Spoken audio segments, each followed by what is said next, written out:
it's very, very clear nowadays. In the past was kind of cloudy, but nowadays I think it's very clear that some of our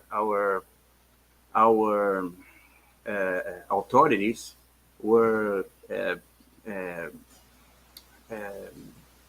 conscripted, you know what I mean?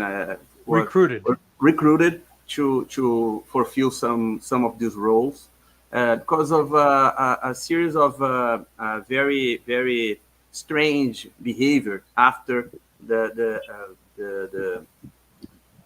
objectives were reached. For instance, there was some of these authorities that went to United States for courses and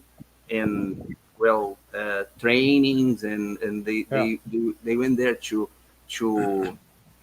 fulfill an agenda, I believe. Is there some how can I say strange behaviors that we can identify in authorities to try to see if they are or they are not in service of foreign interests? Well, I think it sort of depends upon the agency. And what I mean by that is, so like in the United States, the primary human, the people who run to recruit human sources includes the Central Intelligence Agency. They go primarily after government officials, government intelligence officials, some military. You've got the Defense Intelligence Agency. So U.S. defense attaches will also want to obtain human sources. You will have the FBI, who doesn't really do that much work outside of the country. They focus more on trying to recruit sources inside. But then you have DEA. And DEA is probably, in my experience, they usually have the best sources because they're usually dealing with the criminals, and the criminals absolutely know what's going on. They've got more access to the money. But a lot of times you can find, of course, I'm aware of one situation that took place in Europe, received some recent publication. An individual, he was living in Spain. He came out of a country in Europe. I'll leave it at that. And he was a signed up DEA informant. Well, he came to the DEA and told him a sad tale that over the past 2 years, he had been bribed working with a U.S. prosecutor that was at the International Criminal Court in The Hague, and they were focused on going after people in the Balkans, and that how he was being used as part of this scheme. So my point is, he could work for 2 or 3 different people, because if you're motivated by money, and that's one of the things intelligence officers try to assess is what's this person's motivation? Are they motivated because they want money? Are they motivated because they want revenge?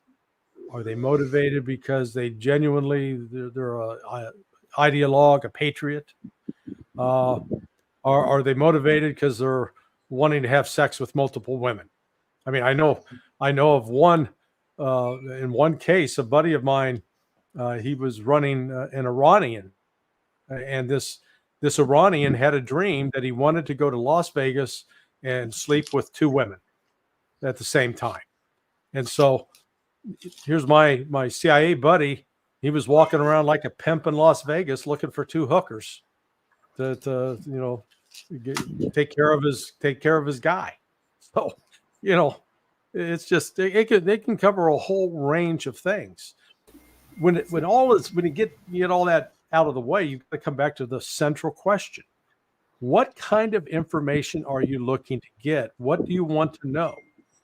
And I think the CIA has become overly reliant on foreign intelligence services to pass on information that they collect. Because remember, what I'm describing, it happens in the United States, but it also happens, I guarantee it will happen with Brazil's intelligence service. and with Israel's and with Germany's and with, most mainstream countries have intelligence services, and they're tasked with going out recruiting people who are going to provide them with information. And part of that is, it's like if you're a single guy and you're going out to the bar at night and you're trying to pick up a girl, you got to figure out, what's it going to take to convince her to go out with you? Are you going to have to appear to be a rich, wealthy guy? Or do you have to be really funny? Or, so you find out what the recruiting strategy is. And every country does that.